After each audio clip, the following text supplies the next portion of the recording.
Good evening, everyone, and welcome to the council work session for Monday, December 13th. We do apologize. We had some technical difficulties with the internet connection here at Town Hall, but we are going to get started.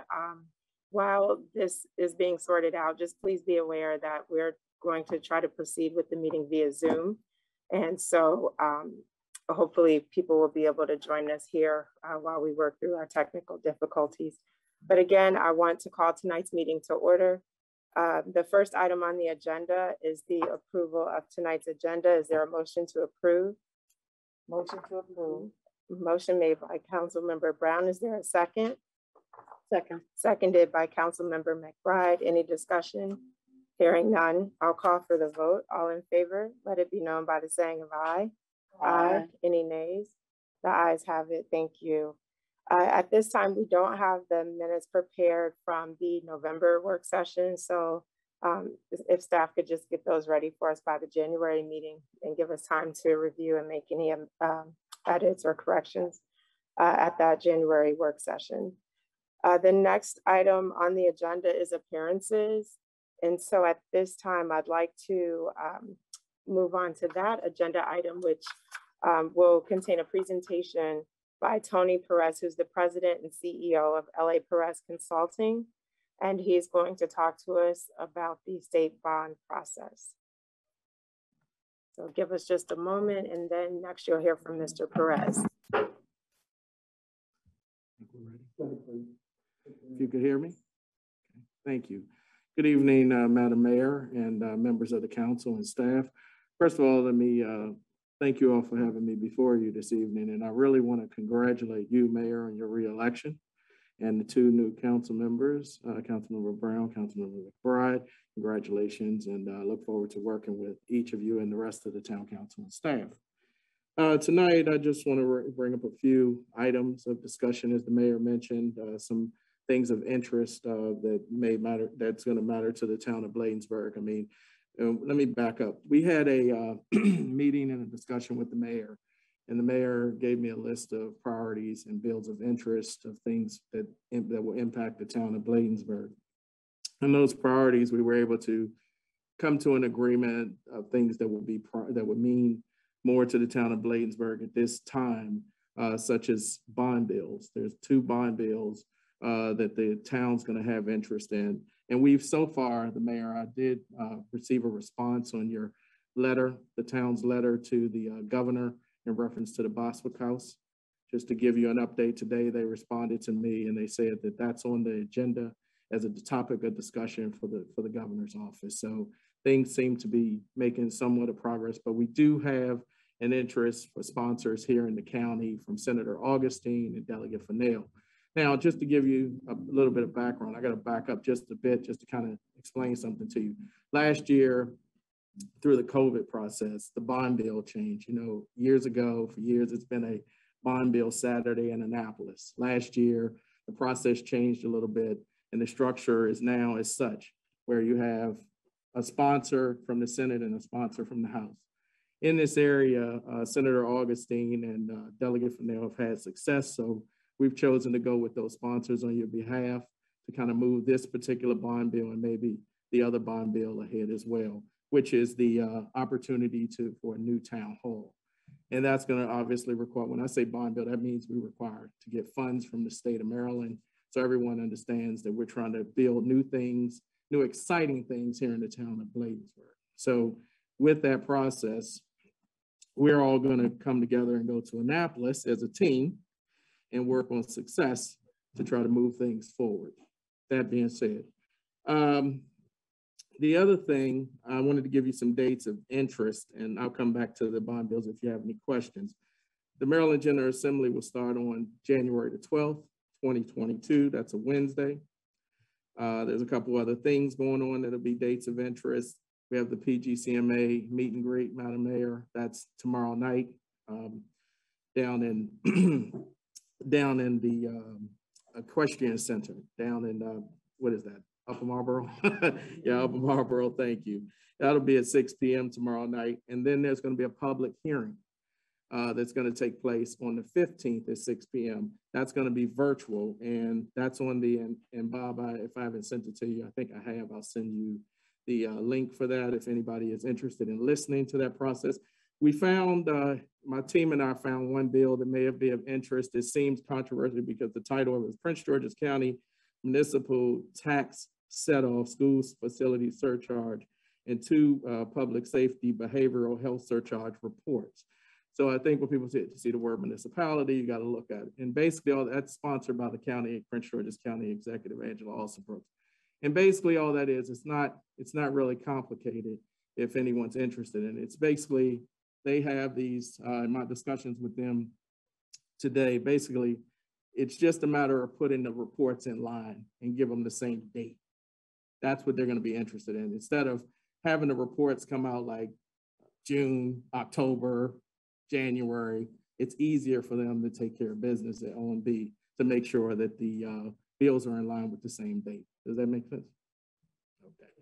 So that being said, as far as our, I want to go back to our bond bills. It's just going to be a process where we're going to have to move those bills forward and start getting our documents together, all of our numbers, and we'll work with staff to see as though that we can do that. We've already received the documents, which I know the staff has shared with you, so we can go through the process and start preparing the documents to get it ready to go towards Annapolis and try to be successful to bring a few dollars home to make progress and growth in Bladensburg.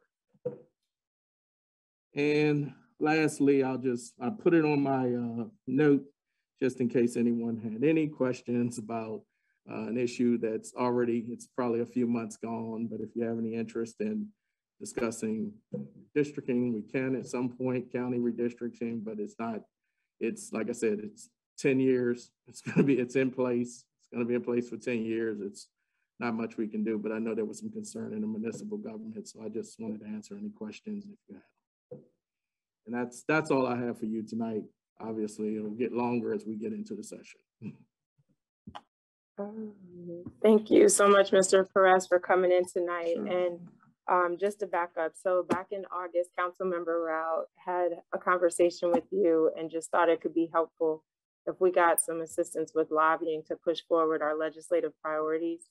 And so she reached out to me. We set up a call with Mr. Perez, myself, and Mr. McGrory, and just brainstormed a little bit and tried to come up with some strategies so we can actually start accomplishing the things that are on that list.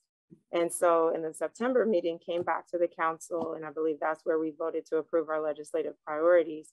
And specifically, as it relates to the big ticket items, after speaking to Senator Augustine in particular, his recommendation was that we push for a project that benefits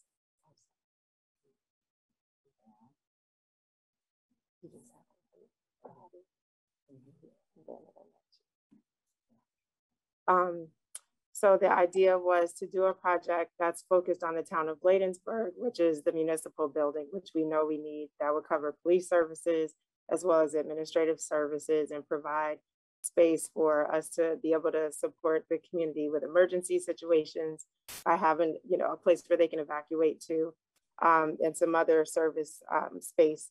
So that is the Bladensburg specific project. But then in addition to that, we're asking for Mr. Perez's help with pushing for funding for the Bostwick House. And that is not just Bladensburg specific. That's really an important project to the county history, state history, but also to the federal side because it was the first home of the Secretary of the Navy. So by kind of using a tiered approach to have a broader project that's in Bladensburg and benefits our state, that's what the Bostwick House is, and that's why it's important to have several options for funding solutions. And then same thing with the municipal building. While that's a town-specific project, we need multiple buckets of money that we can reference or tap into to make that project a reality. So we definitely appreciate the information about the bond initiatives, and we'll reach out if we have some questions in terms of how to get that process started. But I'll open it up to the council. Are there any questions for Mr. Perez at this time? Well, I will. Hi, Councilmember Perez. How are you? Hello, Councilmember Brown. Yeah, how are you? absolutely. Thank you for having me. Yes. So, and I think maybe. Can I just interject? So you I'll mute mine. okay. If you haven't already, and then other people who have their audio coming out, they can. Okay, all right. Okay, no, yes. You can say double that again. I'm happy. Well, I'm gonna jot it down just a little bit, but once again, like I said, thank you, Mr. Tony Perez. As a matter of fact, I've worked with you in the past, and I know your work, and you've just done a tremendous job here in the state of Maryland, not just Prince George's County, but the state of Maryland. So, you know, I'm glad to see you here with the town of Bladensburg. Now, maybe for the sake of maybe for some of the residents and in terms of a bond bill, would you kind of give a little more definition, go into that, and then maybe how maybe some of the financial obligations and impacts to the town? Sure. Well, well, first of all, thank you. That's a good question. Thank you for everything, all the kind words you just said, first of all. And basically, it's just the state has a fund of money that they manage within the budget, and it's a section for bonds. And through the course of the 90-day session, several let's say entities, in this case, our town in Bladensburg, seeking funding through that process. And as I said earlier in the past, there would be a major day where they would have a bond day and you would have your entire district team come together. It's not that, so I want to be clear, we're not trying to separate any of our, colleagues in District A or District B and 47. It's just the new process, the way they do it. So basically it's the funding. So the impact of the funding, it's just, you hired me, I guess that's your cost or whatever that is with me. You have me, and then my team and I, we go in and we try to track the legislation, but it's up to you to make sure. I don't know all your I dotting, T crossing, and what your financials look like. That paperwork's going to be up to you, but we will be happy to oversee that paperwork as we've done we did that with a municipality last year, but we dotted every I, made sure every I was dotted, T was crossed, to make sure the proper language, to make sure we discussed, we had the right information going into the state, because that makes it a little bit easier as they go through the process of making that decision. And it's not just one side, the House and the Senate both have to agree with the process, and then it has to be signed off on by the governor. Is that, you're welcome. You're welcome. It is a process, and it's nothing easy, because they could say yay, they could say no, they could cut our request. So we have to be very clear on what we're asking going in, because we're not the only ones seeking dollars. It could be other municipalities, it could be nonprofits, it could be others just seeking money. And this county had great success last year, and we like to continue that trend. So hopefully we'll get all the support we need from our delegation and our senators to push. Great, thank you, Mr. Perez. And just Councilmember Brown, go ahead, and then I have one final question. Okay. Is it a lengthy process? 90 days. Okay. 90 days.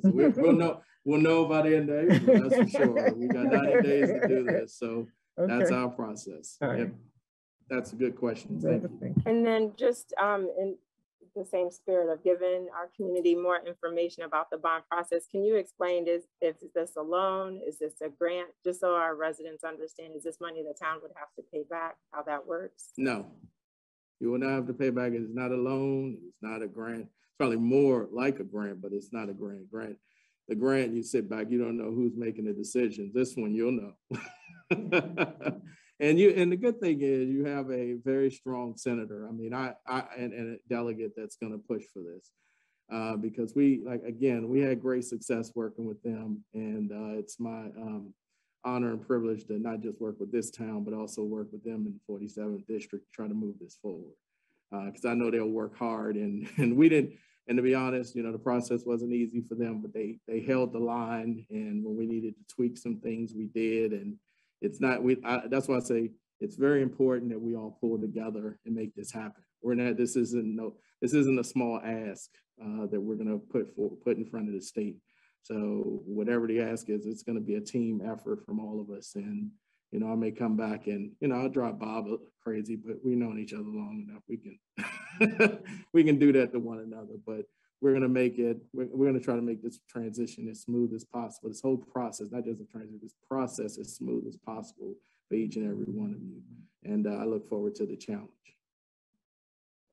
Great, thank you so much again. So we'll look forward to hearing more for you in the coming weeks as we approach the start of the next legislative session. Absolutely. Thank you. You're welcome. And so now we are going to move forward with the agenda. The next item is for our town administrator, Mr. McGrory, on the phone system update. Thank you, Mayor. I'm going to stay up here, and I don't know, Chief, if you're on the Zoom meeting, but I do want to give credit. I had in mind to do a show and tell with the new phone that we have on the council dais. So, Mayor, I don't know if you're able to pull that phone around and show the audience and keep it plugged in, which will show the new functionality. But we now have voice over IP phone system. When I worked for the town last, more than 16 years ago now, we had an old archaic phone system that was functional for that era, and telecommunications has come miles and miles and gigabits since then. And so we are very pleased to have this new phone system. I want to commend the police department staff, in particular, Chief Collington and Ms. Kim Green, who kind of led this effort. And Chief, if there are others that I'm missing, please let me know. But they did a great job in managing the project, identifying the existing state of things. We had 2 current vendors providing landlines to the town, lots of outlying pieces of phone hardware in multiple buildings, and all of that was integrated into this new voice over IP system. So it is now able to, I believe we've got voicemail set up for each of the 5 council members as well, so that you all, your constituents, can reach you directly. There is a software that you can put on your cell phone so that that can ring through to your cell phone as well, and a client that you can put on your desktop. So the phone is enabled, you can access your phone calls, voicemail, et cetera, from any of those 3 devices, including the handset that may be on your desk. So the primary driver for this, I believe, was the 911 dispatch center operated by town staff here for the police department. And so they are now able to, not 911, I shouldn't say, but the emergency dispatch center for the town of Bladensburg. And so that is a real upgrade for their functionality. And Chief, do you have anything you want to add? If you want to come up here, or if you're on there? I think you can, if I'll mute. So, good afternoon, Council, Mr. McGrory, colleagues, and community. I just want to say it was a team effort. It was a long time coming, and so far we went live Thursday of last week, and we had just a few glitches, but I tell you that the system has paid in dividends already with our emergency center. There's no longer 2-minute wait trying to find an outside line or open line to transfer calls, and just the capability that it has to you can walk away from your desk, or I can be outside of the office and still get office calls sent to my cell phone. So, and I would encourage all of the council members to download the app to your cell phone. Yes, so then now you no longer have to give out your personal number. They can call right into town hall. It rings right to your cell phone, and it's just like you're sitting right here in town hall. So that's the way that now you no longer have to put out your personal cell phone number. But I tell you, it's a quicker service, and it has really enhanced our ability to keep up with the call volumes for our community. And I just want to say thank you to Mr. McGrory. He was also a part of this as well. With his short time when he came here, he jumped in with both feet, and he got the process moving along as well. So I just want to commend everybody that had a part in it. Rich? I do nothing. Okay. I'm too new. So I took part in thank training. Thank you, Chief. That is great. Thank you, Chief, for those additional remarks. And thank you, Mr. McGrory, for the work you did, as Chief just said, jumping right in June, July, and moving this project forward. I know when you were interviewed, there was a list that was shared. I think Councilmember Blunt had a list, and this was on it. So we are so glad that we can check this off. And that ultimately it will better benefit our residents because we need to be able to respond, whether it's emergency phone calls or a call about trash or recycling. Our communications here is very important. And I'm just glad you guys have helped us step into the new millennium 21 years later, but we're here finally technology wise with our phone system. So thank you. The next item is in regards to the Port Towns quarterly meeting. So this is done typically in January. The Bladensburg Council hosts the meeting. And so as part of our regular routine, just wanted to put this on everyone's alert that we need to get a date together so we can have Bob reach out to the other town administrators and work to schedule the meeting so we can get the notice out and just make sure we get as many people there as possible. Because otherwise we get caught up with the holidays and kind of shutting down, for Christmas and New Year's, and then we come back in January and maybe scrambling to try and schedule it. So typically we do the last month in January, which when I check the schedule, it looks like that would fall on January 31st. If that doesn't look like a good date for the folks in this room, the other option would be if we moved it up to that prior Monday, which would be January 24th. So I just wanted to put that out there and see what works for you all. So we can just make it easy for Mr. McGrory to try to get that scheduled. So 24th, 31st, either of those. Okay. So it's the 1, 2, 3, 4th and 5th Monday in January. And maybe it's better to offer them 2 dates and they can come back and let us know what works for them. But so far, so good. Everyone looks available on those dates. And most likely it would be virtual as we've been doing all year. So, okay, I'm seeing heads nodding affirmatively. So check. All right. Yes. So Mayor, hearing that direction, I will communicate with our colleagues from the other 3 port towns and caucus on the dates. And I think that's what had been done previously. It seems like an opportune time to note that our colleague in Cottage City is departing Cottage City and will be starting a new position with the town of Glenard, city of Glenard. So there'll be a transition there and we'll presumably have somebody new to interact with by the January meeting. Great, but yeah, thank you, Mr. McGrory. And then the other thing I just want to make sure we're aware is if you could send in the agenda items you may have to Mr. McGrory via email. Typically, whoever's hosting is responsible for putting the agenda together. So we'll just send Mr. McGrory our items and he can compile that agenda for us. So we're gonna have the agenda items. Our agenda items, we're gonna talk about them as a collaborative team, or how do you want that done? So we could at the January council work session have a discussion about the items that we want to put on there. And then usually the agenda goes out a couple of days before, so that'll give us plenty of time in case something needs additional feedback. Yeah. Okay. All right. Okay. So also, Mr. McGray, if you could just make sure we have that on next month's work session, that would be helpful too. And so the next item is under new business, which are the updated forms, which were attached to the council packet. So Mr. McGrory, you want to take this from the podium or from the chair? Well, now that I've moved the computer down here, I'll take it here, but I'm unmuted here.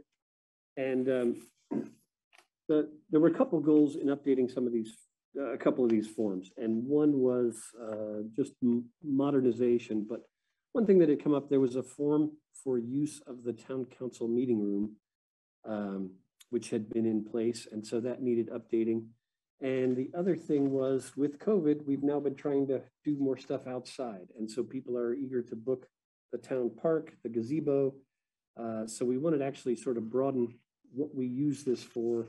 And it enables us to find out what kind of event is taking place, who the sponsors are, who's a good contact for it, how many people, for example, and then assure that things are cleaned up afterwards. And if need be, we have who to contact in the event of some liability. So we just drafted worked with Mr. Charnovich, the town clerk, on updating this form. And it's here before you. Ultimately, if we get it approved, we'd like to put the update in use, not just for town hall. You'll note that it still says visitor center at the top of the page. The visitor center is now used by the police department and the code enforcement department. So, we would update that and basically expand it for use, make it more general for use of town facilities. So that's the one form. And then the other form is property distribution form. We've had various things, including, for example, as a sort of employee check-in and check-out process, where if a new employee is issued a cellular device or a computer, we've also distributed things of value to people, gift cards, for example, meal tickets. So for those, we wanted to come up with a form that would just enable us to document where the public resources go and who ends up with on the receiving end of those things, and get some sort of receipt for the fact that they are acknowledged. So that's the purpose of the updates for the two forms. Fairly straightforward process and largely administrative, but we just wanted you to be aware of our intentions on this. And Rich, do you have anything else to add on that? Okay, I'm getting a head shake from Rich, so thank you for your help. And thank you for updating the form. I did just find just some typos, like for example, where it says on page 1, paragraph 2, additionally, the town, first sentence, it's the town policy that these spaces are reserved for local town and community groups, nonprofits, committees, boards, panels, task forces, and meetings hosted by our local, state, and federal elected officials. I just inserted county is missing as an example. And then in other places like the word in or the is missing. So I just marked it up, and I can give you my notes afterwards, just so you have it. But with that, I do want to open it up to the council. Are there any questions or additional comments about the town use forms? Yes, I have one. Anything referencing COVID policy, use, cleanup, spray, disinfecting? Yeah.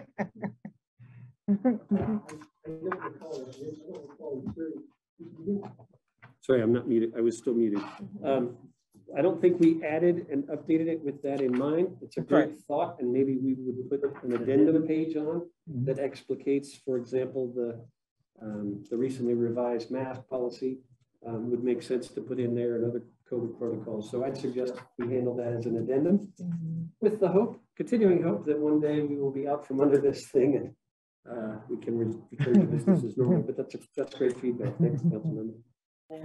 Thank you, Councilmember Brown. And to that point, one of the things I was thinking too at the bottom of page 1, where it says the tables are to be wiped down after the event if food is served, but in light of COVID, they should be wiped down regardless. If someone uses the facilities, they should be responsible for taking those sanitizing wipes and just cleaning all the surface areas in here. So, but again, great job with just modernizing it once again, and also with the property distribution form. I think this is critical given the laptop program that was started by some of the council members for English as a second language learners, and just making sure we have what's essential information, not necessarily a wordy, document, but just the details that are pertinent to, for accountability on behalf of the town. So with that, if there are no other comments or questions, I will keep moving down the list. The next item is the appointments of COG boards and committees.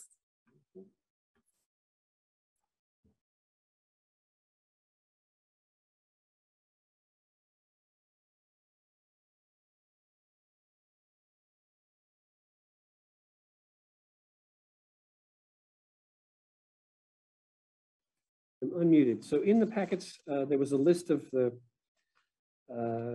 independent policy boards and various supporting advisory and technical committees of the Metropolitan Washington Council of Governments, of which the town of Bladensburg is a member. And so there are several of those advisory and technical committees for which the town is invited to submit a primary member and an alternate. And I will list those on the board. And while I'm doing that, I did want to add one other possible challenge to our audio issue that has come up, and that is coincident with the implementation of the new phone system. I lost the Wi-Fi connection in my office briefly, and so don't know if that has something to do with it, but there seem to have been a couple of other challenges. So I'm not necessarily positing that they're causally related, but I just wanted to make note of the fact that we are in this evolutionary step and have IT support coming tomorrow as well to look into resolving those things. So hopefully we can work with Rick and resolve the challenges that came up with the audio for tonight's meeting as well.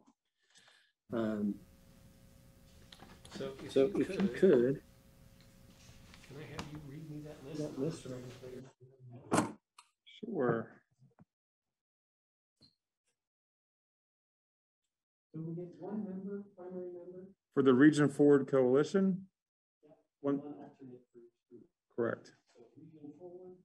Human Services Policy Committee. Climate, Energy, Environment Policy Committee.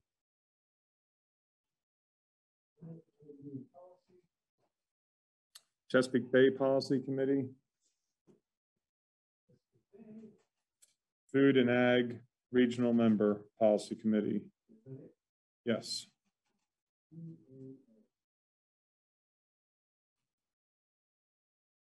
Mayor, however you want to handle that, I was just going to check those off as we.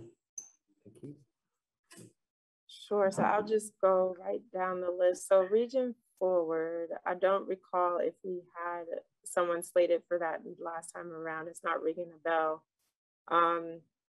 Sean's not with us, but is anyone interested in serving on the Region Forward Committee? In short, they oversee the next steps recommended in Region Forward and advises the COG board on future comprehensive regional planning and implementation activities. So if we could get a primary and a secondary person for that. And if not, I know sometimes we've relied on staff support for this. So as I mentioned, Sean may sit on Chesapeake Bay or some of the other ones, but is anyone in the room presently interested in serving on the Region Forward Committee?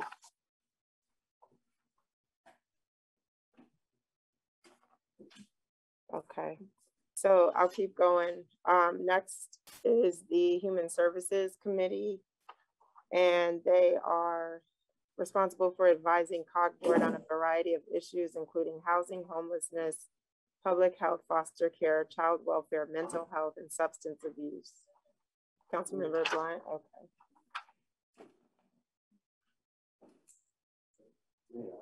Yes, sir. Okay, so I have Collington also. Thank you, Chief, and thank you, Councilmember Blunt. Next up, we have CPC. So I've sat on this for the last few years and still interested in continuing, so I can work that with Bob. Unless, is anyone else interested? I may environmental policy. You're going to continue on that, Mayor? I'd like to, yes, unless someone else has an interest. Yeah. Okay.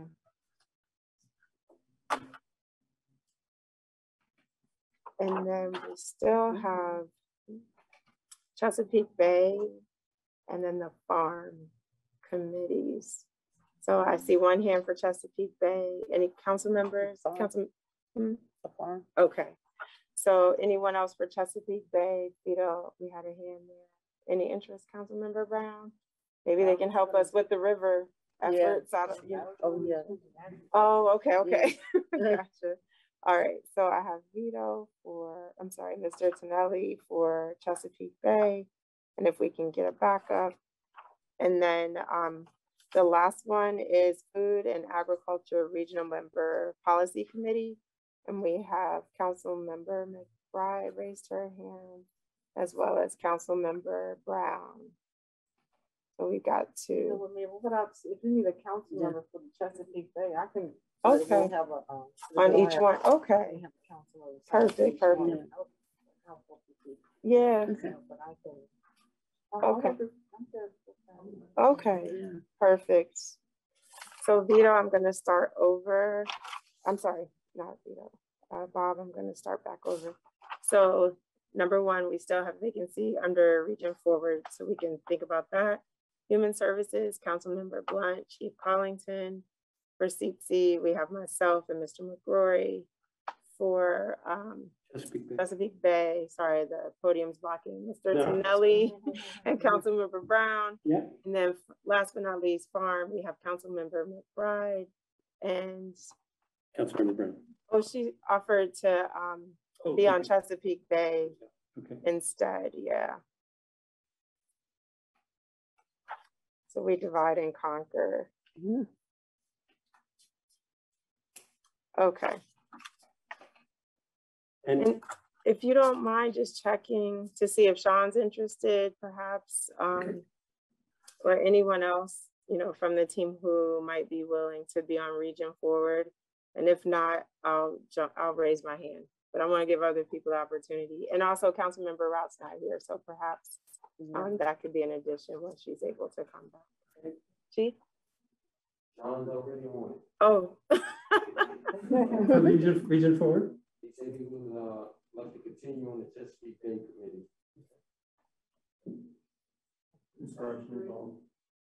Okay. Thank you, Officer Reinhardt. We'll do Region Forward. All right. Let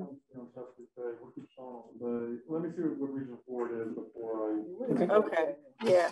So at least we're down, it's just one left. So this is still good shape to be in. Okay.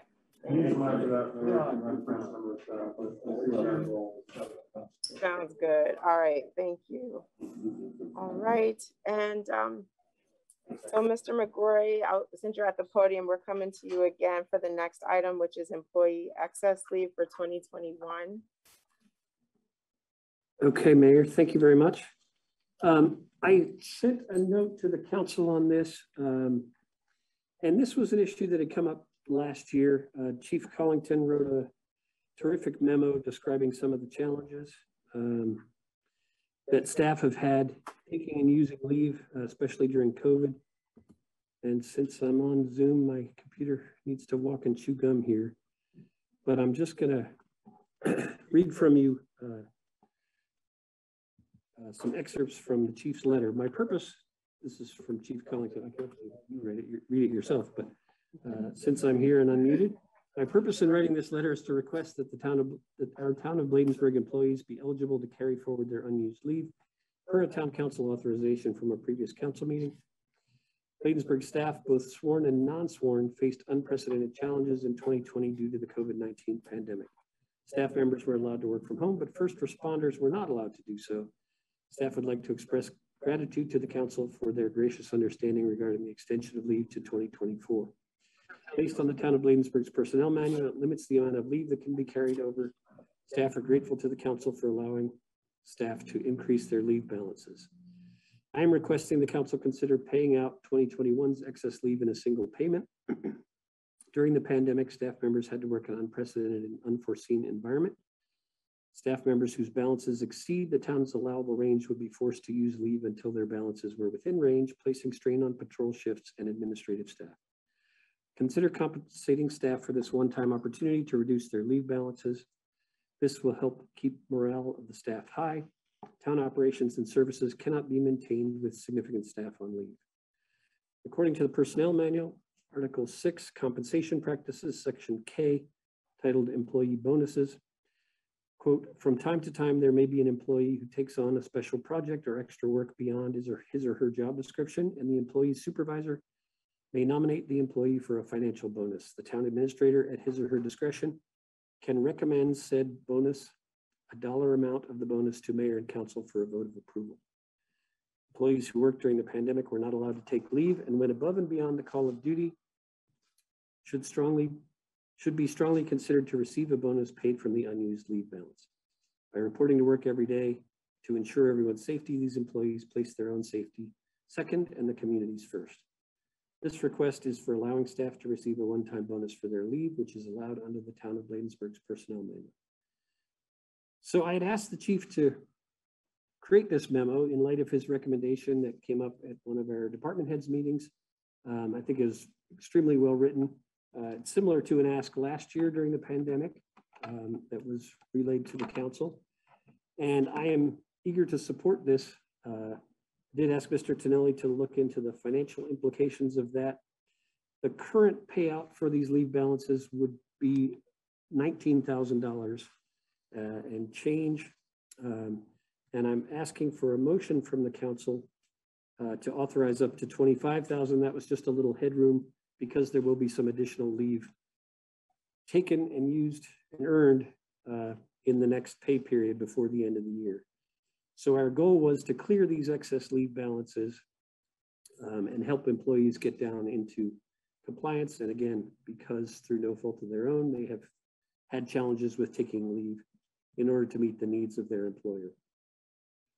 So if there are questions from the council, I'd be happy to hear them. And otherwise, this is on the agenda for a vote at your 7 p.m. meeting tonight. Thank you for that, Mr. McGrory. Chief, I want to turn it over to you just to get, your take on this, particularly given the majority of people impacted, I would imagine, are in the public safety department, because during at least the initial parts of COVID, when we were under the governor's order for the stay-at-home mandate and so forth, they couldn't take time off. That was sworn and non-sworn. And we were short at the time, which meant people were covering other shifts. So just burning them down, while at the same time, they weren't even able to take any sort of annual leave. So I'd like the council to hear from you, since you have probably the largest number of people impacted. Thank you, Mayor. And thank Mr. McGrory for bringing that memo forward. First, I just want to echo our gratitude to the council for considering it last year to allow staff to carry it over. During the pandemic, as we know, first responders, we couldn't. And this is a consequential job that we work with, consequential risks that we take every day when we come to work. And no fault of our own, we had to put our safety second, put the communities first, to make sure we maintain safety and safety for our residents. With that being said, I watched several of our officers, sworn and non-sworn, become infected with COVID, because they had to do their job, come to work. And as a result, they got infected and they had to quarantine and go through the process of mitigating it. But they still came back to work and they did their job. Even when we did the food distributions, you saw first responders and you saw other staff out there as well. So as a result of this, we place ourselves in a predicament now, where we're at the end of the year and we are still accruing leave, but we're not able to take the leave because we obviously can't leave the town without protection and our law enforcement officers and our first responders, our dispatchers, code enforcement, and those other folks that make the mission possible every day. So I thought about when we had our department head meeting that we would brainstorm how we could bring the balances down, keep staff morale high, and keep staff here, because with significant understaffing with people on leave definitely puts the town at risk. In addition, we have this new variant that's out here now. So God forbid something happens next year and we put back in the same predicament when we've never even used this leave. So now they just compound the circumstances and the issue. So with that, I'm just asking that the council would consider this, and it's within the town personnel manual, to allow officers to get a one-time payout, reduce the leave, because we don't know what tomorrow is going to bring with this new variant that's out here. And we just want to make sure that staff don't lose their hard-earned leave because they made sacrifices to come here and do their job every day. So thank you. Yeah, thank you for that, Chief Collington. And I do agree. Why should we ever punish staff for being diligent and faithful in their duties to the town? It doesn't make sense. And I would agree we need to do something. And I know we had looked at this before, but last year was the will of the council rather than doing payouts to bump up the annual leave amount for up to 2 years. But the challenge with that is because we've been so short, how many people have really been able to take the time off and get those leave balances down? They're continuing to accrue. So I do want to open it up for the council in case there's additional questions. I know I have one more, just in terms of the numbers. Vito, I understand you're saying 19K, but Mr. McGrory, what would the criteria be? We will pay out leave up to, for anything over 80 hours, over 200. What is that criteria? Just so we're clear. Sure. Thank you, Mayor. So the current limits on leave carryover are as follows. For annual leave, the personnel manual lists 360 hours as the limit, but the council raised that, as was mentioned earlier, to 440 hours. So there are several employees who will go over that limit. So they would be paid out for everything above 440 hours of annual leave. There's a limit on annual carryover of 80 hours for compensatory leave. So any employees above that amount would be paid out for their excess compensatory leave. And then personal leave, which has an annual allotment of 16 hours, and none of that can be carried over. So employees would be compensated for any leave that they have not used in personal leave. Perfect. That is super helpful. Any other questions from the council before we move forward? Sure, Councilmember Blunt.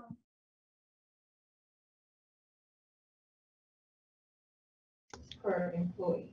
So, Is it?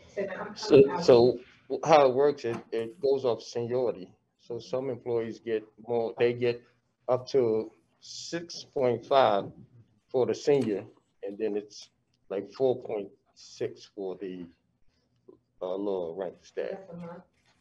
Yes. I think it's, actually it's per pay. Per pay, yes. So it's per pay. It's, you accrue at a rate of, for somebody coming in, they accrue at a rate of 4 hours annual leave per pay and 4 hours sick per pay coming in. And then also in the personnel policy, Councilmember Blunt, so 0 to 3 years of service equates to 4 hours of leave per pay, as Mr. Tonelli said, so that's sick and annual or vacation. After 3 years, 4.62. After 6 years, 5.23. After 9 years, 5.85. And then after 12 years, 6.46. On the lower end, 8 hours per month. And then for those on the higher end, just over 10 with about 12 hours of leave.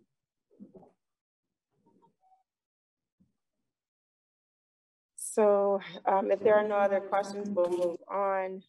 Just trying to keep an eye on the time. The next item was the Black History Month planning and preparation. So I know we have new staff here, and just asked to sit down and talk with Mr. Tranovich, Rick, I'm sorry, not Rick, Ray Jeffries, Diamond McDowell, and Diane Griffin, just to kind of get everyone on the same page in terms of, hey, it's time to start thinking about what the town wants to do next year, and just talk through the timelines. So wanted to bring that up for this month. The staff already has come up with some really cool ideas that I think would work well. Normally we'll have 1 or 2 representatives from the council who participate in the planning.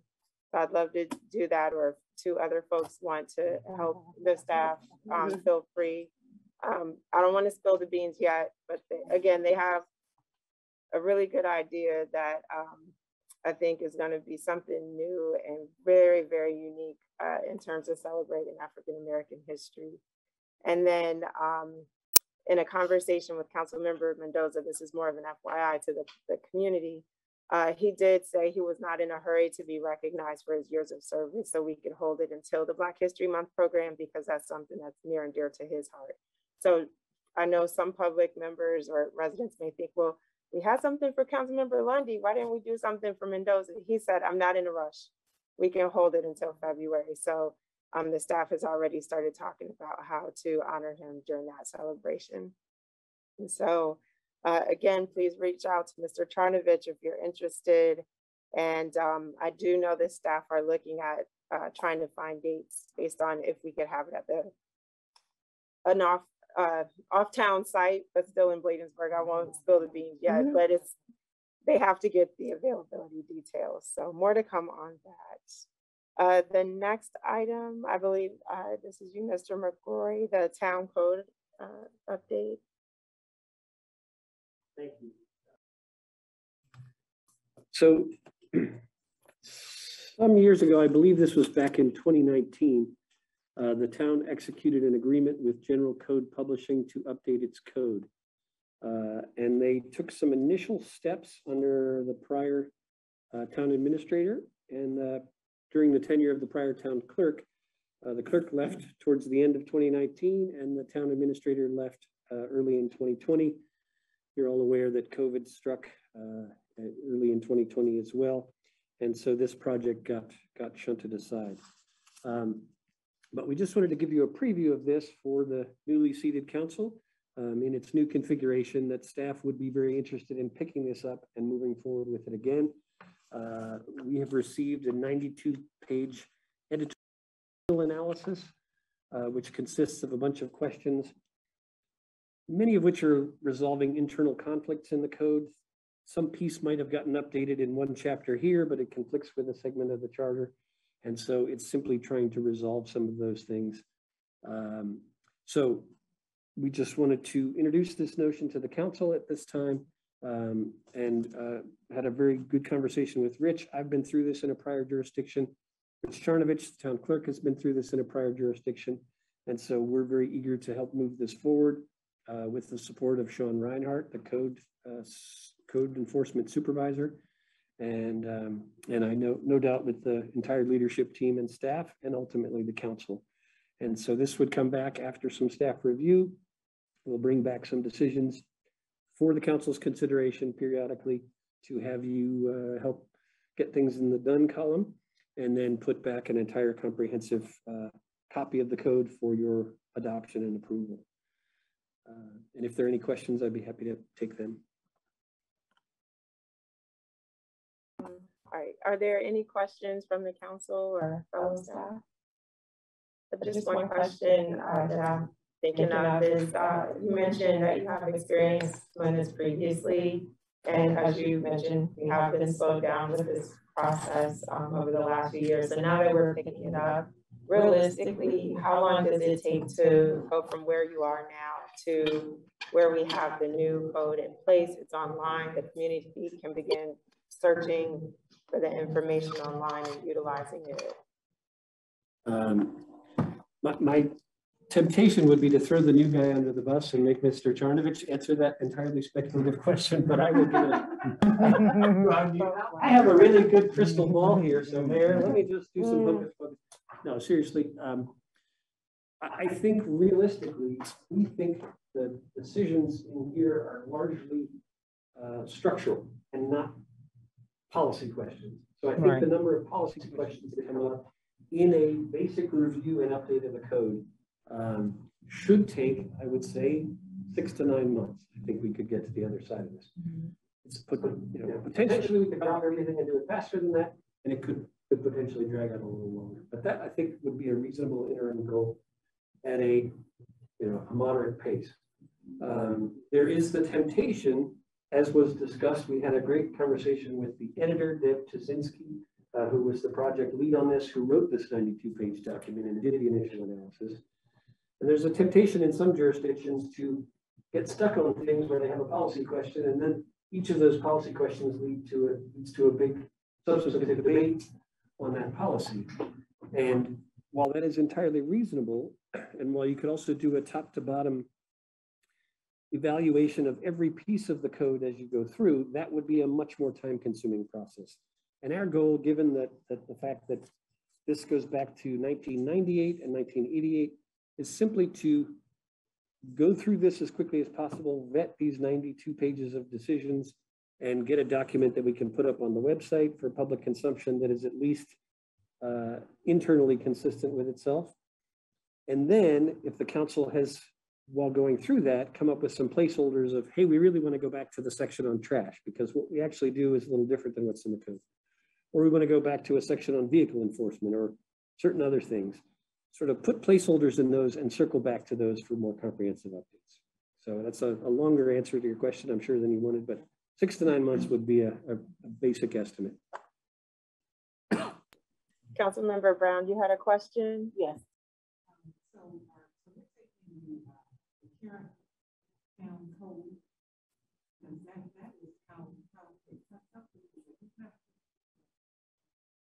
I think it's 230 pages. That sticks in my mind. Does that sound about right, Rich? It's a very voluminous document. I don't know the exact number of pages, but it's a very big document. I know that. And so I guess the question is, okay, will you be going per section, or how are you all planning to kind of dissect it? Yes. And then sorry, real quick. And then with the, I guess the changes and recommendations, is that kind of consistent or in compliance with the county code? So these are excellent questions, and I think each of those could be. We want a short answer. It's going to take twice as long to do a short answer. So I think, integrating that with the county code, that would be sort of that second layer that I would recommend that you defer for now.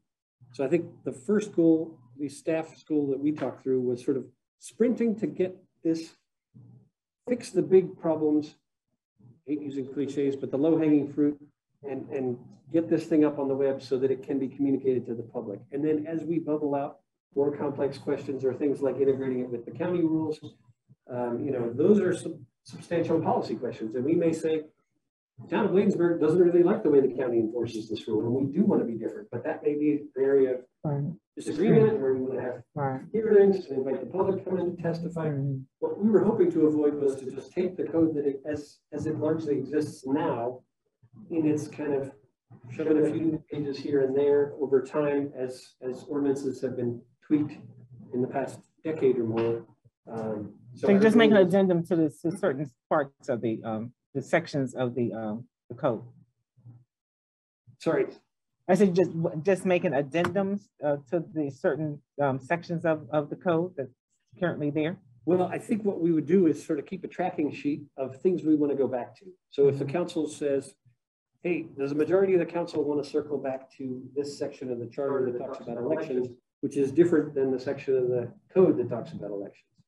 Let's put a pin in that for now. And before the next election, let's aim to resolve that by ordinance on the subject of elections. And we'll aim to do that in, say, January of 2023. Right. So I guess maybe my question is that, so what's constituting, what's changing? So if you're changing something in code, what are the guidelines that you're saying, okay, I'm looking at this section and I'm changing, and this needs to be changed? You see what I'm saying? Let me just quote, and I'm just going to pick this at random, so I'll just give you some example. So there's a section on wards, and they recommend there's a numbering difference where the section on wards in the charter doesn't have correct numbering. So it lists A, B, and C, and it should have this as a header, and then A and B within that header. So these are sort of structural things that will make it more consistent. They've changed the numbering scheme so that they've spread out because the initial code was alphabetical. Okay, spread it out to make more room for things internally. Okay. So some of it's simply editorial. Right. Did that answer the question? Okay. Councilmember Blunt. And with that, where you are now, we get to see where you are now, and we can see that you're trying to change, and then we come back and say, you make it, ultimate changes, anything from that. Absolutely. So yes, and I'll just try and repeat the question since you don't have a Zoom connection in front of you. Councilmember Blunt asked if the council will see all the proposed changes, and the answer is yes. No code can be changed by staff. So the whole package needs to then ultimately go back to the council for its final adoption. So what we are going to do on an interim basis is those kinds of editorial things like the one I just read we would say, yeah, go ahead and fix that, turn it into A and B with the header instead of A, B, and C. And we'll give them some guidance, but ultimately all that is coming back in front of the council for your decision. So, and you will get a copy of that. This is an introduction to the concept before you get a copy. Yeah. Thank you. Good question.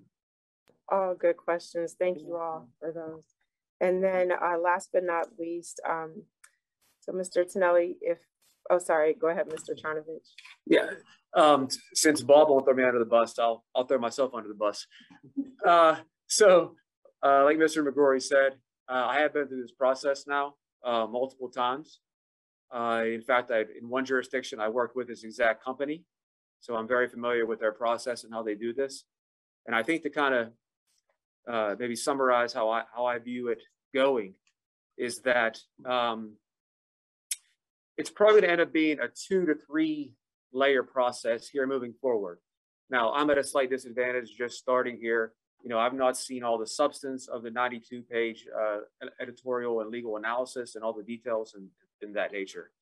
So one round of this will be, I would call maybe the simple stuff, you know, things that are very, easy to make decisions on, and then that'll be presented, and then you may do that.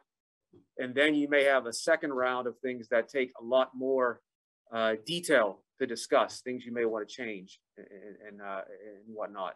There could be an intermediate layer too. So you may have 3 sections, you may have 2.